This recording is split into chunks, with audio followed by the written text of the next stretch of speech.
Welcome to the next episode of Aarin's take on Next Play. This is episode 3. I'm really excited to do this episode with Aarin again.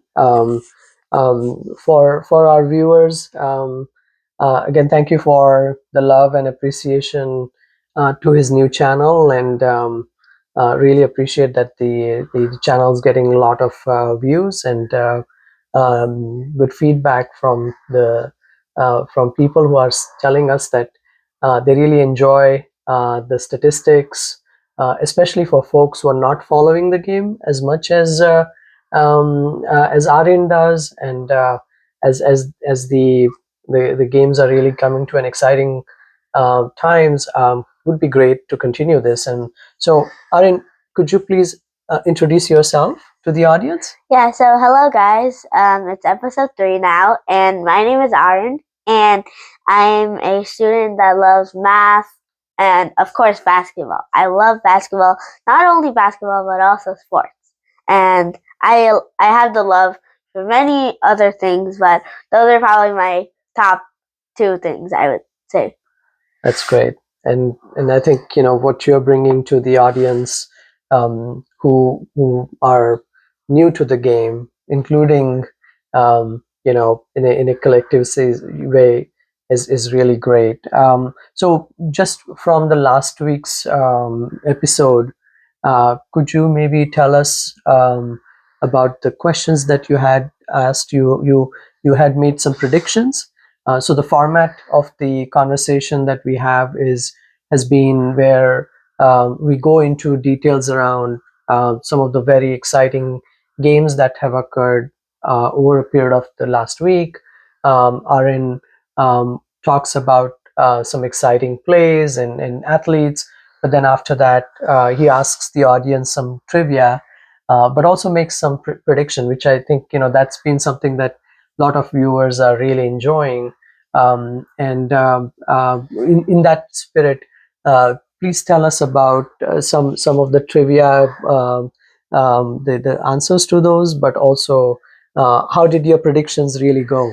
Yeah, so there was 2 trivia questions I asked last episode. The first one was what award did Victor Wembanyama win last year? So like the 2023 to 24 season. And I gave a hint because he's really young. He's 21, so he's very young. So you would think it was Rookie of the Year. And if you said that, you're correct, because he was amazing at blocking, playing, skills, everything. He was just everywhere. And the fact that he scored more threes than Steph Curry in 100 games is just amazing. And the second question I asked was, what was the first NBA team to be founded or like made? So the answer was Sacramento Kings. They were founded a very long time ago, over 90 years. I think almost actually 90 years. So it's been very long since the NBA has been recorded and started the game. So that's a very long time. And the Celtics were founded in 1946. So they were also one of the most earliest teams to be made. Oh, okay. Yeah, thank you for that. And then in terms of the predictions you had made, and I know you really enjoy this because that really this is a way for you to have a conversation with with your viewers, but also people who comment. How did the predictions that you made and of your audience, how did that work out? I honestly think I did pretty fair. We all did pretty fair for predictions. So we all thought the Celtics were. So this was the Celtics versus Memphis. And this was their last game on the 6-0. Well, like the 6-game road trip. So they played there, and I think we did really well because our first one was who's gonna win, and we thought it was the Celtics, and it was right. So the Celtics won. The score we were thinking, so I thought it was 117 to 125, but I think the game was actually a little more low scoring. than our usual. So the score was 117 to 103. Celtics won. And for MVP, I guessed Kristaps Porzingis, and then Arvind guessed Jaylen Brown, but unfortunately, he was out due to a bone bruise. But and then so we were starting to get somewhere there, and then Arya voted Jason Tatum, and yes, he had an amazing night. But the MVP was someone you would not expect. He's 38 years old, and he's been playing for over 18 years now. And it was Al Horford, which he scored 26 points, and he scored many threes everywhere. And that's how he capped off a win for them. He just led the team to a win. And Derek White made his 246 three-pointer, making it this season, making the most three-pointers made by a Celtic in this season, passing Isaiah Thomas with 245. And he made the shot over Zach Edey, who is 7'6". So. Wow. Yeah. Thank you for sharing the predictions, and it's great that the last episode that you did with Arvind Uncle and Arya was, I think, you guys made some great predictions, and so I'm really glad to hear that. But it also speaks about the Celtics roster and their depth, where you have folks like um, uh, Al Horford, and who has lot of experience. Yes, definitely. And age is not an issue for him, and he's really playing and sort of coming through when it really matters. So I think that was an exciting game. Yes, definitely. It was coming close. Yes. So at one point it was 38 to 48. Memphis was up by 10. And then all of a sudden, after the timeout Joe Mazzulla had, the Celtics head coach, it was then 50 to 48. And the Celtics were down by 2, but still they made a 10-2 run. So they just turned things around really fast, and then they just topped off a strong performance in the fourth quarter to win by 14. That's great. Thank you for that. So maybe we shift gears a little bit. If just looking at the last week, could you maybe give us what were your highlights of the games that you felt, um, you know, which were the ones which really the teams played well, particular athletes that really performed? Could you maybe speak to that? Yeah, so there was one game yesterday that really stood out to me, and it was the Milwaukee Bucks versus the Philadelphia 76ers. And they're a tough rivalry. They're like big rivalries. And the Bucks won 126 to 113 with a strong performance in the second and third quarters to win. But the MVP definitely would be Giannis Antetokounmpo, because he scored 35 points, 20 assists, and 17 rebounds. The first time someone has done a 35, 20, and 15 in a game in NBA history. So in a historic triple-double. And because Damian Lillard was out, he now has like this vein problem in his arm. So he's out for the rest of the season, just like Victor Wembanyama, same reason. So he just tried to do what he could, and he just set the scores off. Yeah. So that was a good game that you felt, both on the team level but also with some top performers. Were there other games that you really liked during that in some of the games that were played out of the list? So yesterday also, the Los Angeles Lakers versus the Golden State Warriors. Those are one of the biggest rivalries. And it was Steph Curry versus LeBron. Yeah. And Steph Curry just cooked everywhere. He just shooting everywhere. And then both teams were showing very strong performances everywhere, from three, shooting, everywhere. But the Golden State Warriors edged out a win, 123 to 116. Yeah, that sounds like a very good game. Maybe in terms of the uh, how the teams are now set up because of these games. Could you maybe speak to now some of the games that are coming up, how they will be impacted, and how you feel that this week's coming games are going to be? Yeah, so it's going to be, I feel like it's going to be different with some people, like some of the best NBA players currently in the league, they're out right now, like Damian Lillard and Victor Wembanyama. But I think many teams will switch their gears and start trying different things like lineups. Like New York has been trying different lineups, and their coach is good in a way because like he gives his players many minutes, like most minutes per game in the NBA right now. So because of that, I think the Knicks have a chance, but I feel like the most chance for it would be Oklahoma, the Oklahoma City Thunder, because their coach is so good.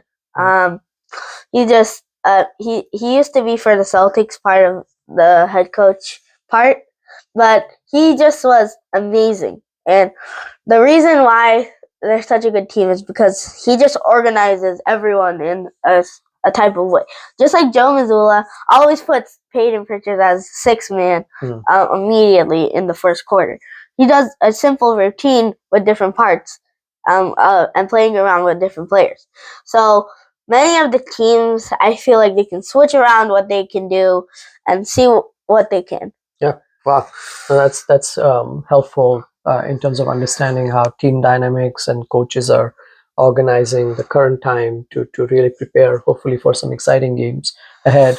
In terms of maybe just switching to the Celtics performance, could you maybe talk about the recent two games, one at away and then one at home? Yeah, so just like I was saying, Memphis and the Celtics played with a win for a 6-0 win on the run, on the road. Never happened in history for the Celtics. First time franchise for that to happen, which is very rare to have 6 games in a row on the road. And then that was their 9th game won in a row. And then Miami versus Boston, they were TD Garden, back again, April 2nd. Actually, Kristaps Porzingis was out, and so was Jrue Holiday and Al Horford. So many playmaking ability to shot, create, even like two big men like Al Horford 6'9", and then Kristaps Porzingis is 7'3", one of the tallest players in the NBA currently. So they really missed their key players, and they faced a tough loss, 124 to 103. Celtics losing. And at one point they were down by 21, and then they had a great run going only trailing by 3 points. Then the way Miami won, just a 22-9 run in the fourth quarter to close out and to break the Celtics 9-game streak. They could have got a 10th, but they just some reasons why they lost. It was one, definitely an off day shooting for the Celtics. They didn't shoot as many threes as I expect. If they shot more, they would make more. But even if they shot more, I don't know if they would make more as much because they were so off. And then they didn't shoot as many free throws, many turnovers, good defense, amazing defense by Miami. Like never letting any wide open looks. And then there was like more energy coming with them. But something that stood out to me was the ball movement, with everyone playing different parts of the floor. Yeah. I think there was great leadership on the Miami side. They all performed. Yeah. but I really enjoyed this time, kind of going to the game. Yeah, we were together there. with you, and I really just enjoyed the time together, but also the whole atmosphere at the Celtics game, even though they lost. But Yeah, at least it was a lot of fun events happening Yes. everywhere. Absolutely. So, looking forward to more games to watch at TD Garden and on the road.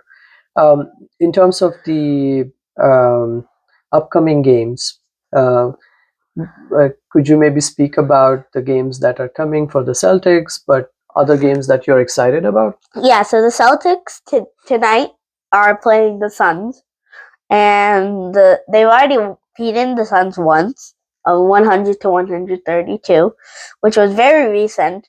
It topped off their, I think it was fifth straight game won. So that was on the road, the 6-0 road trip during that, and I think it's gonna depend on what's happening, because if some players are healthy, like I hope Drew Holiday can play, maybe, because he's an amazing off-ball shooter. But like just going everywhere. Defense, he's clutch there. But the Suns are an amazing team. Like they have Kevin Durant. They also have Devin Booker. They have Bol Bol, who's 7'3", and if you might know him, he's Manute Bol's son. And Manute Bol was the tallest player in history, one of the tallest, standing at 7'7". Wow. Which is amazing. And he played mainly on the Bullets, the Washington Bullets, and he had a great season there. So it was, and he even played with the world's shortest, like not the world's, but like the NBA's most shortest player, which was Muggsy Bogues, standing at 5'3". Wow. So if you look at it, you can just see three basketballs compared just by looking down. That's interesting. So that game is coming up tonight. Yes. And then any other games that you're looking forward to or excited about? Yeah, so on Sunday, April 6th, they're going to be playing Washington at home. So actually, I'm going to be there also with Arya and Arvind Uncle. So that's going to be my second game with them, my third game ever. And I think I'm going to have lots of fun, but I think they're going to top off a win because I'm not going to lie, the Washington Wizards are not really good.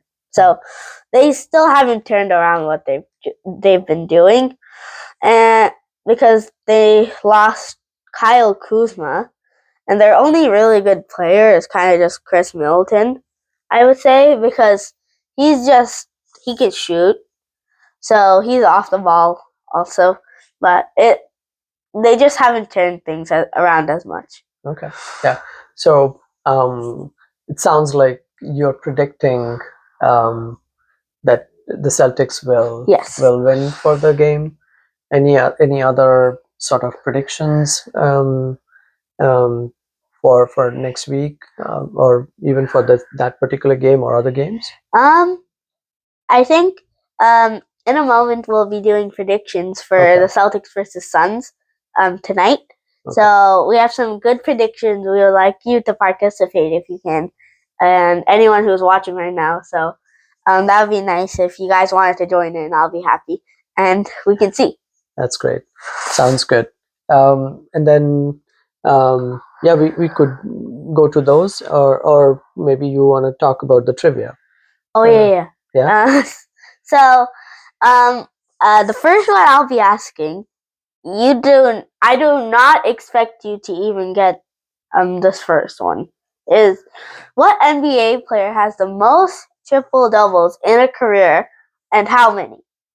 So this player, he played for Houston. He played for many teams. So he played for Los Angeles, the Los Angeles Lakers. He played for the Los Angeles Clippers. He played for the Houston Rockets. He played for the Oklahoma City Thunder. That was his prime, I would say. And then I think that was it. The Washington Wizards. He also played. That's where he got his most like he beat the record for the most triple doubles on that team. Oh. So he once even got a 2020. And the second trivia question I'll be asking is, how many NBA teams are currently are there right now? It's quite a lot, I would say, for a league like this. Okay. All the total. Yes, NBA every teams. Okay. How many are playing currently? Currently or okay. Currently. Okay. There would have been more. Okay. Great. So that's those are the two questions. Yes. You want to know. Excellent. Should we go to the predictions then? Yeah. Okay. So, what is your prediction for the game tonight?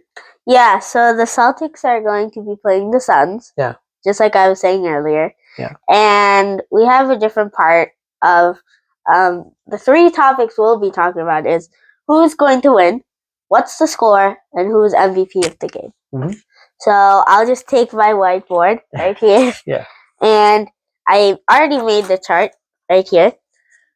And for the first one, we'll write who won. And first, I'll write mine.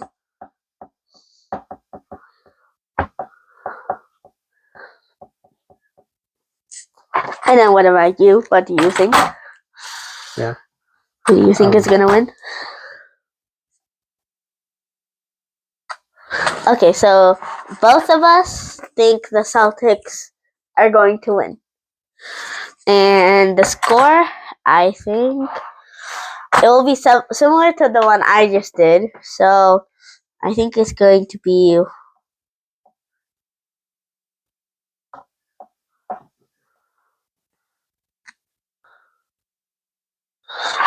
and it's hard to think of a score. I think it's going to be.